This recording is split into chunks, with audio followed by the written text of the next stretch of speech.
My pleasure and my privilege to introduce a gentleman to all of you this morning whom I first met 48 years ago. He was then a very impressive graduate of Woodstock School, and believe it or not, I was a little teenager. Since then, as you will read in your booklets, he has come an extremely long way. He's done wonders in a career that has spanned the Indian Civil Service and thereafter in various other capacities in that service. And finally, he has become a lawyer. Ladies and gentlemen, graduates of 2008, I introduce Mr. Jagdish Sagar.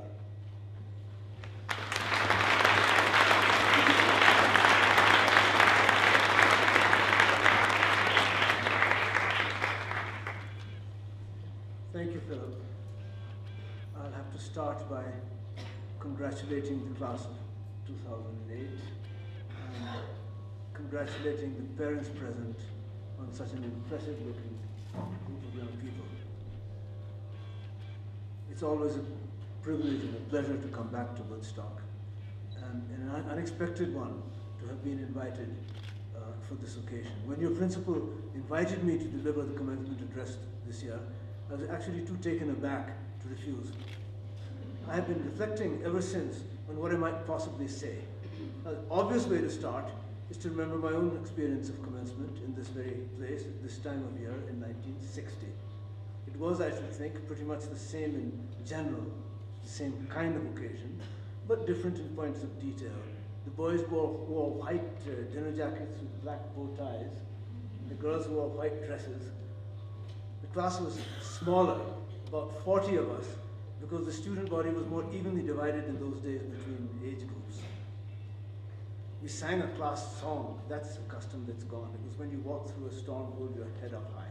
That's a custom that's gone, but we didn't have class names, and if I had known or found out your class name in advance, it might have given me a few talking points.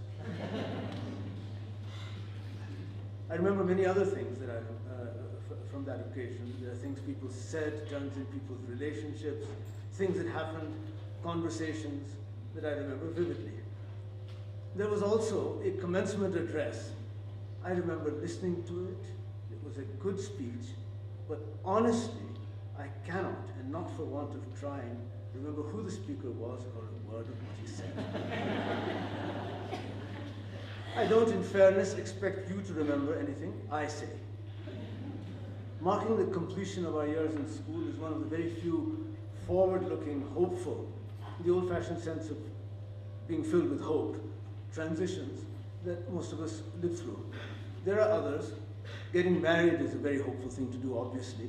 There might be other more wildly hopeful, brief moments in our lives. I hope there are. But finishing school is a special kind of shared experience. Conventionally, we make it mark the end of a stage of preparing for life, after which we go out into the world, the whole class going our separate ways. We'll know in retrospect how it actually mattered, but for now, it is a marker. Occasions, when they're important, like this one, mark themselves. They don't really need the help of an outside speaker. And anyway, it's remarkable, is it, how few of the speeches we listen to we actually remember. For want of ideas, I went on the net and had no difficulty finding a collection of commencement addresses by the great and the good, the last few generations, mostly in America, of course. These were all people in this collection who were celebrities. They all seemed to feel they had lessons to share with the younger people they were addressing. Don't we all? And they were probably right in supposing that that is what was expected of them.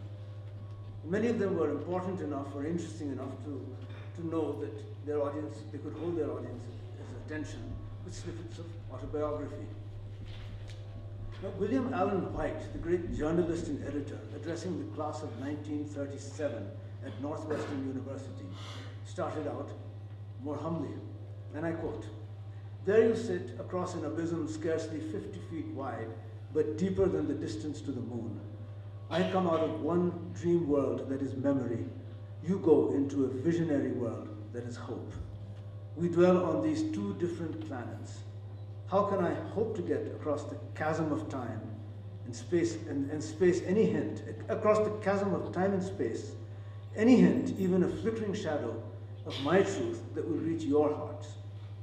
Today, you look back upon a world that has moved so far in 100 years that nothing you see and feel, touch and taste, hope, believe, and love is as it was when your grandfathers learned from their grandfathers how to live in another day. Now, one could say that again today, but think again. One could, I suggest, have said much the same thing 100 years earlier to a hypothetical class of 1837, and perhaps even of 1537. Lord Macaulay, who was a very famous man in his time and is very well known in India, and was perhaps one of the greatest windbags of all time, wrote in the 1930s, and I quote again, in the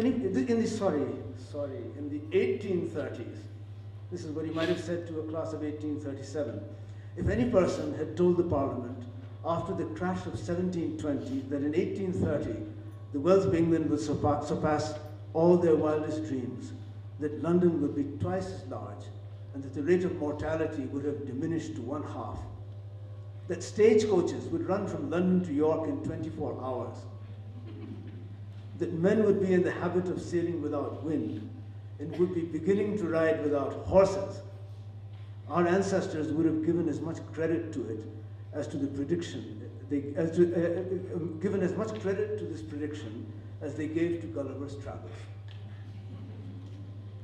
We always seem to think the world is changing beyond recognition or is about to, but that's actually something we have in common with our forebears. Throughout most of history, they thought so and said so. I believe it could be demonstrated that anybody, anytime, who lived to a ripe old age, lived into a world that was very different, in some way that mattered to him or her, than what he or she had grown up in. I believe any older person, throughout most of history, would have told you that the world had changed vastly since their time. And that isn't necessarily about technology. We speak and think differently from 1960. We say he and she, or sometimes just she, where it used to be he. In India, who you break bread with isn't much of an issue anymore. America might get an Afro-American president. How deep do these changes go? How far are they merely cosmetic? Do distinctions and inequalities merely take subtler forms? Is one inequality exchanged for another? People live longer, and on the average certainly have more, but don't they still want whatever they want just as badly? We've no real way of knowing whether people are really happier, whatever that means, or unhappier than they were. What gets to me with the past is the glimpses we get of ourselves in a different situation, flashes of the same human nature across that chasm of time that one of the speakers I quoted thought he saw. There actually isn't any record of the past that doesn't give us those glimpses. In the National Museum in Delhi is a small collection of clay toys from Mohenjo-daro. These are possibly the oldest toys in existence. I'm sure it's possible to describe them very usefully in academic, archaeological, or anthropological terminology. But they're attractive, ingenious little toys, and they have to have been made by someone for some particular child. It's more natural to simply imagine the state of mind of the person making them for that kid 5,000 years ago, and to imagine the child's delight as it got the toy. The story of David and Goliath, as told in the King James Version of the Bible that my generation was brought up on, starts with David being sent to deliver some provisions to his brothers in the army. But his father Jesse adds, "And carry these 10 cheeses unto the captain of their 1,000. It was those 10 cheeses for that captain that stuck in my mind the last time I read the whole passage, which must have been 40 or 50 years ago. A completely gratuitous bit of information. As far as the story is concerned, it's wholly irrelevant to the narrative. And by our standards, not necessarily a very honorable way to behave for either Jesse or the captain. But perhaps for those reasons, it came across to me and stuck with me as an unexpected flash of real life and real human nature across that chasm. You'll find that in everything everything you read if you look for it. The past is another country, it's another culture, another economy, another society, another polity, a different dialect even where it's the same language. But it is inhabited by the same kind of people in the same human condition. Those people are usually getting it wrong and having to start over. The first 3 chapters of the book of Genesis are still what it's all about. This is a Christian school, but whatever our personal answers to the bigger questions, including the one of living without an answer to them, you can be sure they were thought of a long time ago. What we read in Proverbs is as true across generations as it is across geographies. As in water, face answereth to face, so the heart of man to man. I know the future will always take us by surprise. Nobody ever predicted the most important changes in the world in any era. I like to think you'll come back here at about my age from a very different world and find some comfort in all the things that haven't changed. I hope you'll change the world and yet know what hasn't changed and can't. Good luck.